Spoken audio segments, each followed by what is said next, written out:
Salut, bonjour, bonsoir, bon appétit, ça dépend à quelle heure vous regardez la vidéo.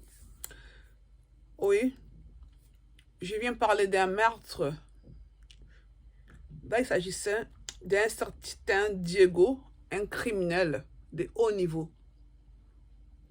qui a ôté la vie d'une maman, d'une mère de famille. C'est juste horrible. Suivez.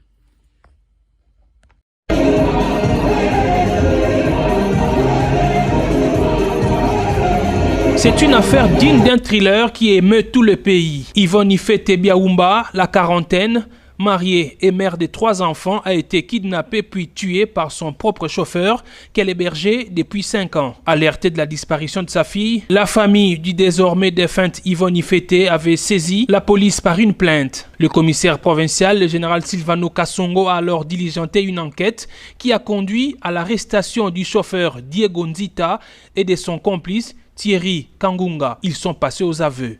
Là, les deux criminels expliquent comment ils ont fait, ils ont tué, ils ont ligoté la femme et tué. Vous imaginez comme quoi c'est juste triste.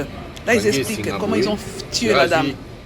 C'est vraiment grave. Comment on l'a étouffé pour arriver à leur fin.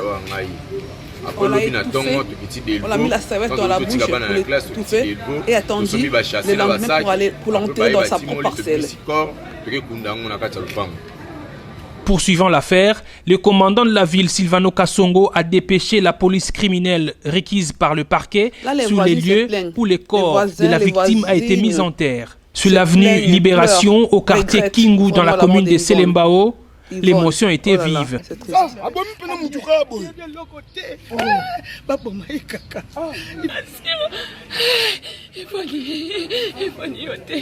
C'est dans sa propre parcelle où elle habitait avec ses enfants, sous la citerne, qu'Yvonne Ifete a été enterrée par ses bourreaux. Insoutenable.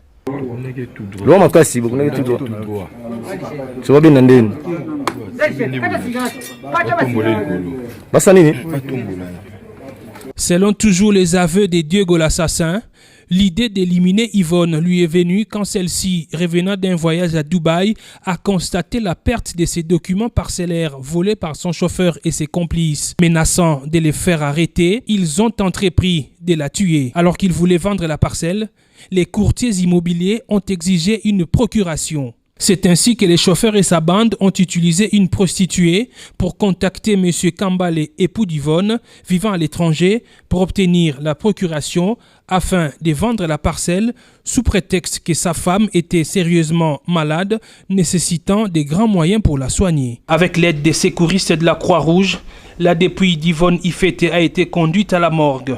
La police scientifique était également sur les lieux.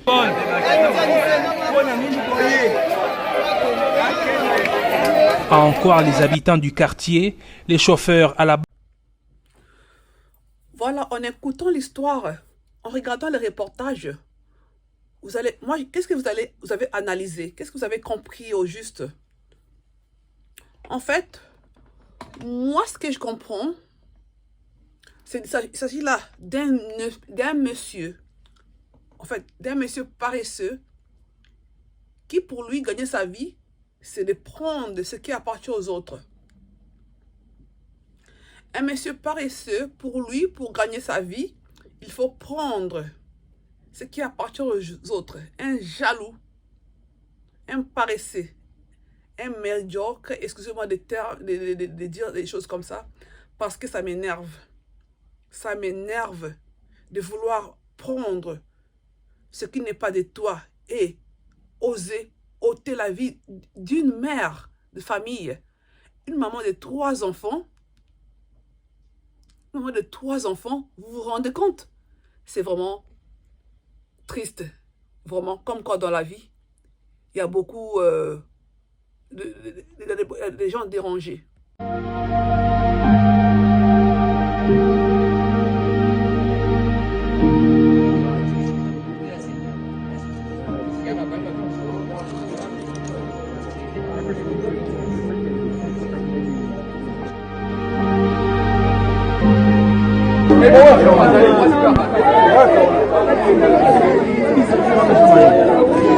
Yo, Chris! abukie mike azwi atimbo libulu akundie na kati ya lopango na ye moko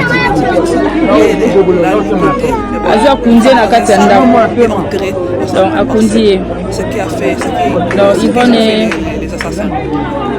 Yvonne est partie dans un sac ligoté et entré dans sa propre parcelle. Je voulais donner un conseil sur ce qu'on a vu là tout de suite là, concernant Yvonne. Vous avez vu, c'est une personne personne familière, un ami proche qui peut toujours vous en vouloir. Comme quoi, c'est pas ce que la vie nous dit, nous montre, nous enseigne. C'est comme si la vie voulait nous enseigner de ne plus aider les gens.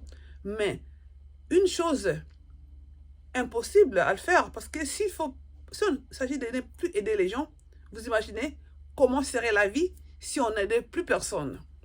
Parce que parmi nous, il y a ceux qui sont faibles, il y a ceux qui ont moins de moyens, il y a même des invalides. Donc, il y a plein de choses dans la vie. La vie est tellement dure que s'il s'agissait de donner un coup de main, beaucoup les font parce que les gens là auraient compris comment est la vie.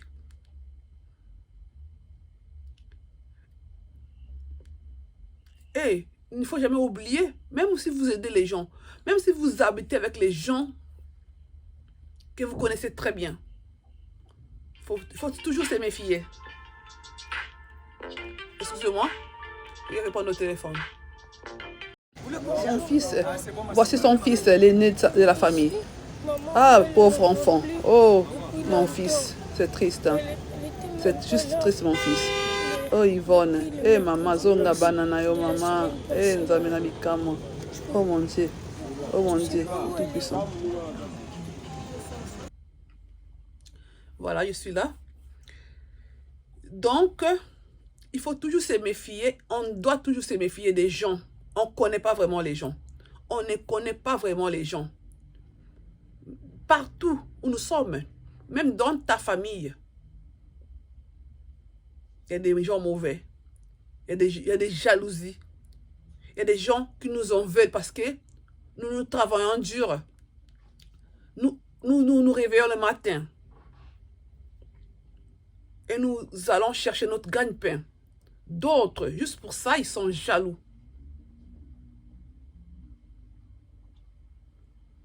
Quand tu pleurniches, quand tu cherches à demander à tout le monde, à te donner quelque chose, à mendier, en tout cas, on te laisse tranquille. Une fois que tu prends ta vie en main, tu vas te donner de la valeur dans la vie, sur la terre des hommes. Voilà, les jaloux naissent et renaissent, cherchent à te ôter la vie. Il faut juste voir dans le monde comment les gens se comportent envers les autres. Comment les gens jugent les gens sur les rumeurs. Ça saute aux yeux qu'il y a la haine en l'air. Méfiez-vous des gens. On ne connaît pas les gens. C'est difficile, mais il faut toujours se méfier. Quand vous voyez une personne qui a une attitude bizarre, comportement bizarre envers vous, même des langages un peu déplacés, évitez ce genre de personnes. Mettez-vous à l'écart. Mettez-vous à l'abri de ces gens parce que on ne connaît pas les gens. On ne sait pas de quoi les gens sont capables de faire pour arriver à leur fin. Donc un conseil gratuit, de vous méfiez-vous à tout le monde. Quand je dis tout le monde, sauf Dieu, le Père. Quand les dangers approchent, il y a toujours un signe. Mais nous, les hommes, on est toujours un peu têtus. On a toujours eu un doute.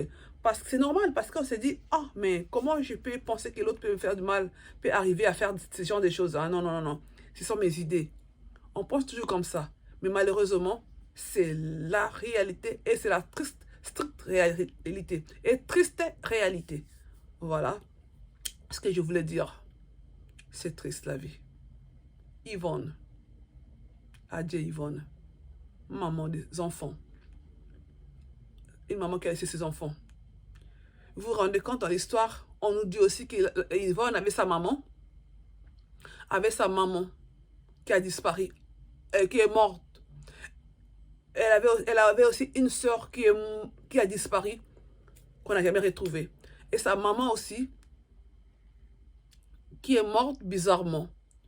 Après l'enquête, les gens soupçonnent que cet homme, Diego, c'est lui qui est à l'auteur de la disparition et de la mort de la maman.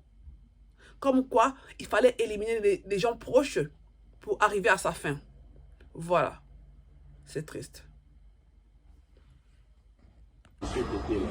Avant d'Iwa. Avant de pas avoir une impression, on a donné libération numéro 16. Les assassins. Les assassins. Oh là là, c'est triste. Les assassins. Oh, les criminels. Les criminels. Eh, Nzambe, Mawa. Yvonne. Oh, maman. Yvonne.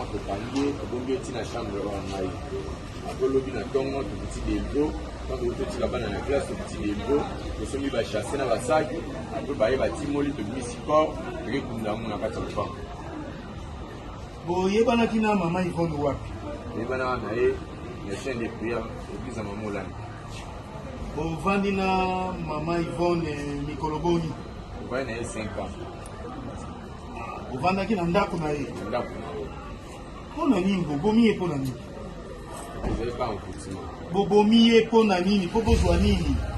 Hein, Bobomi et pour nani. Le moment qui est pas tant pour voter dans le pan, quand vous voter dans le pan, quand vous en avez tout mis en petit peu de bomber. Le pango, vous n'y avez voté Gayanan. Maman Yvonne, Est-ce qu'ils ont malade? ils ont malade. Là, on les demande. Ils voulaient vendre la parcelle d'Yvonne. Comme quoi, Yvonne a travaillé dur et son mari. Maintenant, elle voulait bénéficier de la parcelle qui ne les appartient pas.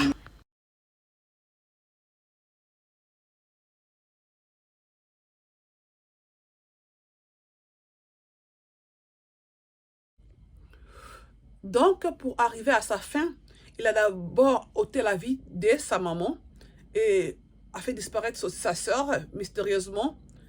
Une sœur qu'on n'a jamais retrouvée jusqu'à aujourd'hui. Jamais retrouvée.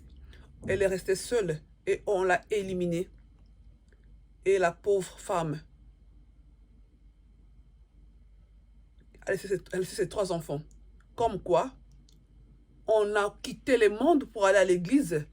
À l'église, on trouve ce qui est dans les dangers qu'on a fui de l'autre côté. Comme quoi, l'église, c'est juste un bâtiment construit. C'est pas un temple, c'est pas le cœur de Dieu, c'est pas Dieu. C'est juste un temple construit où les gens se rassemblent pour prier Dieu. Mais ce n'est pas un endroit où il faut toujours faire confiance. On ne sait jamais. Le cœur de l'homme est compliqué. Le cœur de l'homme est compliqué.